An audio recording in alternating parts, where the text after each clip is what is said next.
So Unity is a game engine. You can download it right now and make a video game and put it on Steam or the Switch or PlayStation, whatever. And you would use Unity to build this thing.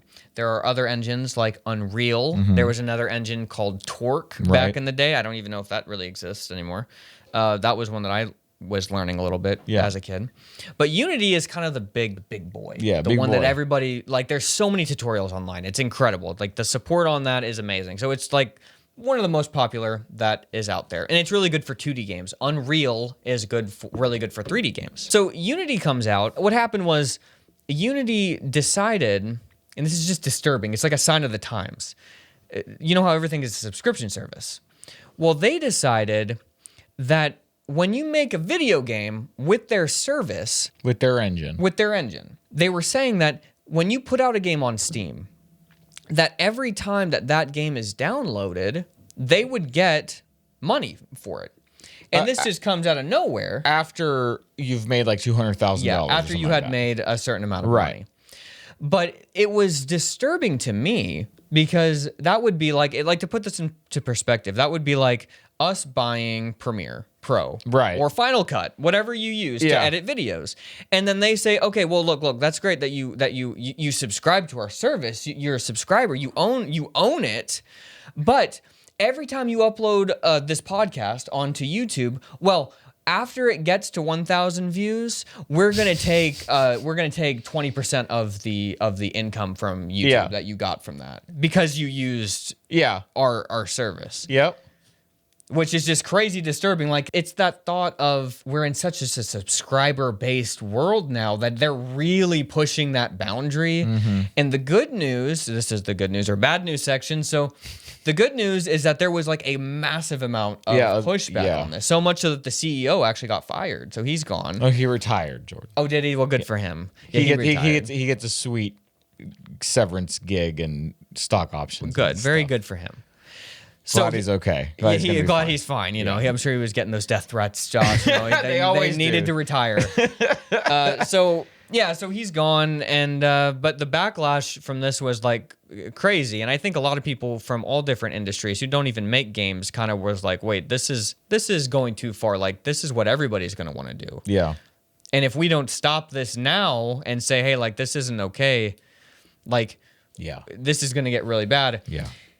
And so I was pleased with that. And I've dabbled in animation and stuff before. I've used something called Anime Studio, which is now Moho. If you're interested in animation, it's a great program for people who don't necessarily want to do the hand draw stuff, you know. It's honestly the kind of animation that I dislike when I see it on like PBS Kids. That's how Arthur is kind of animated. They don't use that, but they use, you know, some techniques from that, kind of that puppet kind of animation, not hand-drawn stuff. I appreciate Moho because they don't do a subscription service. It's still like you just buy it, and then it works for years. And then if you want to buy the new, like 1 in 3 years, you can buy that one. And sometimes they'll give you a discount. And they give you a really good discount. I actually got a good discount because I just got it again. It was like, you know, it was $100 to get the upgrade, and I hadn't used it in 3 years. So I was like, well, imagine if I was paying $15 every month for this. So I appreciate that they do that, and that was kind of like a juxtaposition of what I'm seeing. I know. With everything else. So it's scary. It's like, wow, what if everything, like you were saying with house rentals, what if it really is going to that where you don't own anything and it's just everything's subscription based and you have to just play by their rules and know if they want to take more money, it's well, how else am I going to edit a video? I was encouraged too by the amount of pushback that it got, that they ended up rolling it back. Yeah, now it's not like that. I forgot to say that. They rolled it back. It's not like that anymore. And the CEO's out and stuff. But he was a slimy guy. It seemed I saw an article that was talking about how sometime last year he had said something about how if you are a game developer and you're not putting microtransactions in your game, that you're an idiot. Oh, I saw that. Yeah. It's so like that's what it's like. The video game industry has gotten so big that you're right. It has attracted these gross people to run these companies, and Unity like has so many employees. I mean, just so many employees. And it's like, are all these people necessary? You know what I mean? But all those people being in the company means that, well, we got to find ways to make more money. We always got to be making more money. When, you know, most of these companies don't need half the people that work for them anyway, probably. I mean, sorry, hate to say it, but it's true. Yeah, it was very encouraging. I thought it was just going to be destroyed. I thought everybody was just going to go to Unreal Engine, and that was going to be the answer. And then that was going to be the solution was, okay, Unity now exists, but people don't really use it as much. Yeah. But it was even better than that. Unity completely backed down, other than like the rule is still there. So that's the disturbing thing. The rule is still there. They just upped the price. Now it's like if you make $2 million, it's going to happen. Well, So there were some game development companies that basically said either, well, we're not developing any new games with Unity, or the games that we're working on that we're not deep enough into development, we're switching to another. Because it's like a lot of people have said, well, look, yeah, you changed it back, but now I don't trust you anymore. Yeah. It's that I feel like we're to the point with this kind of stuff where it's like it's not enough to just say you're sorry. It's that sorry, now you have to be the example. Like you are going to be destroyed. Yeah.